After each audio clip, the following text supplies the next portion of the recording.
एक गांव में एक साधु रहा करता था और साधु जब भी नाचता तब बारिश अवश्य हुआ करती थी। गांव के लोगों को जब भी वर्षा की आवश्यकता होती तो वो गांव के साधु के पास जाते और साधु से नाचने के लिए अनुरोध करते। फिर जब साधु नाचता तो बारिश अवश्य हुआ करती थी। फिर कुछ दिनों बाद उस गांव में शहर से घूमने के लिए 4 लड़के आए और जब उन्हें साधु की इस बात का पता लगा तो वो बिल्कुल हैरान रह गए और उन्होंने कहा ऐसा पॉसिबल नहीं है। तब उन्होंने अपनी पढ़ाई लिखाई के घर में साधु को चैलेंज कर दिया कि उनके नाचने पर भी बारिश अवश्य होगी और अगर उनके नाचने पर बारिश नहीं हुई तो साधु के नाचने पर भी बारिश नहीं होगी। फिर गांव के सभी लोग एक जगह पर एकत्रित हो गए और उन लड़कों में से पहले लड़के ने नाचना शुरू कर दिया, लेकिन आधे घंटे में थककर वह लड़का हार कर बैठ गया।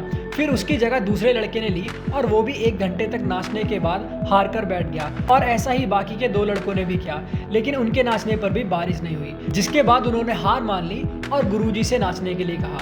अब गुरुजी ने नाचना शुरू किया, लेकिन 1 घंटे तक बारिश का नामो निशान नहीं था, लेकिन गुरुजी हारे नहीं और नाचते गए। शाम हो गई लेकिन अभी भी बारिश का कोई नामो निशान नहीं था, लेकिन गुरुजी अभी भी हार नहीं मानी और नाचते गए। फिर कुछ देर पश्चात बादल गड़गड़ाने लगे और आखिरकार तेज बारिश होने लगी, जिसे देखकर वहां बैठे सभी लोग हैरान रह गए। जिसके बाद उन शहर के लड़कों ने गुरुजी से क्षमा मांगी और गुरुजी से पूछा कि गुरुजी ऐसा कैसे संभव है कि हमारे नाचने से वर्षा नहीं हुई और आपके नाचने पर वर्षा हो गई।